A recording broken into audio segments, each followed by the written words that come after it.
This video is brought to you by Skillshare. Stay tuned to hear more about the amazing tutorials that Skillshare has to offer. Hey PencilStashers! It's been a while, but I'm back with you today for another coloring page. And today we are coloring this Chinese food dog from Mythomorphia.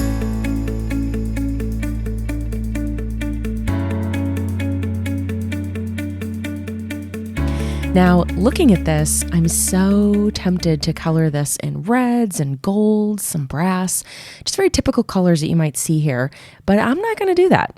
As you all know, I've been trying to step outside of my comfort zone, so let's kind of think outside the box and let's see what we can come up with.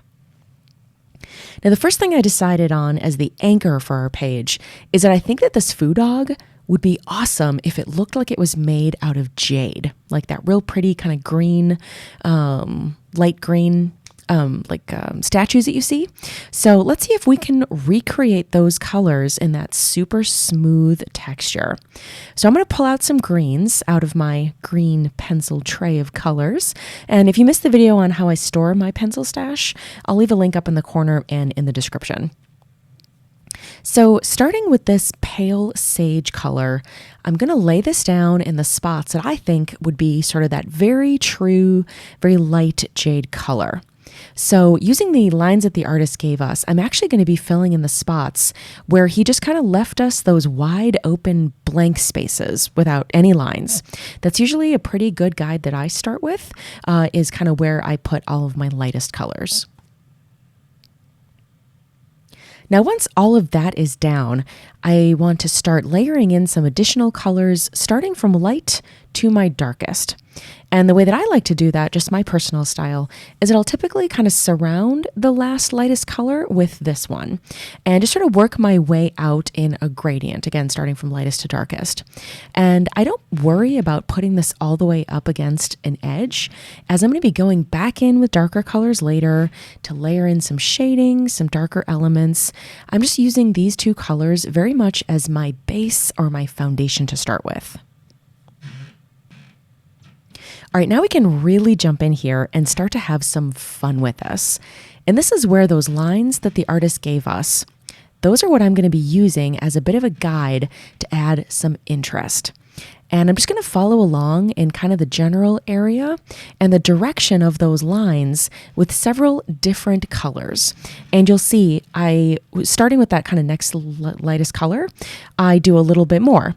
And then with the next darkest color, I do a little bit less and then less. And it just kind of recedes a little bit. That's just kind of my personal style.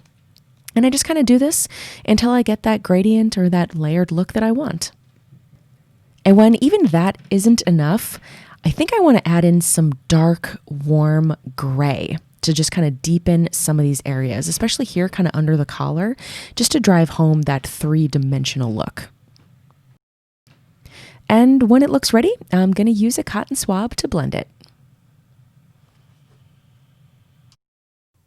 And when coloring the rest of him, I wanted to differentiate his hair a little bit and these cloudy kind of tendrils coming off of his arms and legs. So I did those largely in the same colors that I already used, though I skipped my lightest colors entirely. And I think it came out pretty good. He very much reminds me of a jade statue, and that's what I was going for, and I'm really happy with the results. For these hanging lanterns, I went pretty traditional and colored these in a few different yellows and golds. And as they were coming along, they weren't quite what I was hoping for, so I decided just to leave them as is for now, and then would hopefully be coming back to them later. You'll actually see me do that quite a bit as I color, just because if I'm not quite feeling something, but I don't really have a good idea of what I want to do to it, sometimes it's just better just to leave it, don't fuss with it too much, and then kind of hope that some great idea comes to you and that you can implement it later. And we'll see if that actually worked a little bit later. Now on the background, I wanted to employ a varied look, something with some movement and some variation. So I grabbed just a neutral kind of dark blue and put down an even layer as my base layer, just kind of all over. Then I went back in with a dark blue and a red, violet, kind of purpley color, using them both at the same time, kind of switching back and forth as I went. And you can see I just sort of created a splotchy texture, even leaving some of those initial layers of that blue poking through. So you're kind of seeing all three colors. And I like to work in one section at a time, just kind of from start to finish. Because if I did like the entire page of all of that foundational layer of blue, then I went back in with the blue and purple, I find that I don't pay as much attention to detail. I don't take my time. I just kind of try to plow through it. So this method tends to help me out. Might be a good tip for you. Then I just use a cotton swab, just a dry cotton swab, to blend out all of those pencil strokes and bring just a smooth, flat layer to it. Now, in certain spots, that uniform kind of approach, having all of the same thing everywhere across the page, didn't seem to serve it very well. So I went back in just a few spots with kind of a dark, warm gray, and I added some weight and shadow to some areas, just kind of preliminarily, like at the bottom, just to kind of make it feel a little bit more weighted down there. Now, at this point, I had already been working on this page for what seemed like days and days, and in truth, it probably was. Kerby Rosanes books are not for the impatient, and I just felt like I needed to take a little bit of a break. Nearly 2 months later, that was a bit of a break, I decided to come back to this page. So it's been a while, but I approached it with a clear head and a fresh perspective, but I was still at a little bit of a loss on how I was going to bring the page together from a color perspective. I did know that I wanted to revisit the lanterns, so I just kind of did that first just to kind of get, a little bit of mojo going.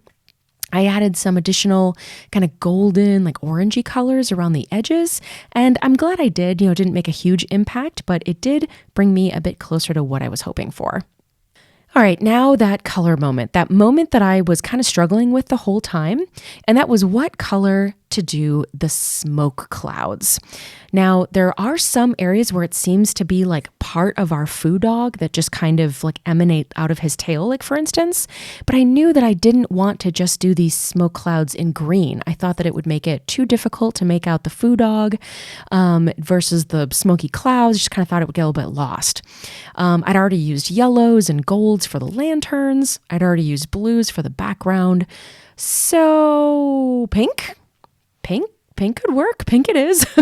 No clue why I went with pink.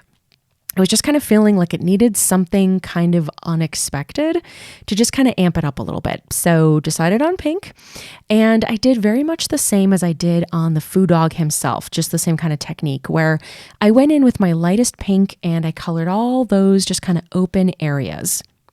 And once that was done, I could go back in with a few more pinks. I used about 4 in total. And my darkest one was even like a red violet, kind of purpley color. Just kind of give it a little bit of variation, kind of from like the super light to the super dark, just gives me some options. And in the end, it kind of looks like cotton candy, but I'm actually okay with that. It did kind of add that little bit of unexpected color that I think just made the page a little bit more dynamic. And I did a slightly darker version on the bottom. And really all that was just kind of eliminating that lightest color to where it was just a little bit darker just because I was using the colors in the darker range of the ones that I had in my hand. And you know that a page can't really be done until I add in some of those signature white dots and dashes with my white gel pen. And that's it. She's all done. I didn't know if I would ever get back to this page. I didn't know if it would always just kind of be a half-finished opportunity or if I would actually buck up and finish it. And I did. I'm very glad that I did. It's just one of those things where sometimes, even if it doesn't turn out well, sometimes you just want to see it through. And that was this page. And I'm actually really happy with the way that it came out. Could I have done things differently? Absolutely. But it definitely was an exercise in just kind of finishing what you start, even if it takes you like 2 months to do it. I think it's important. And I certainly learned a lot as I was going along. And that is it for this video.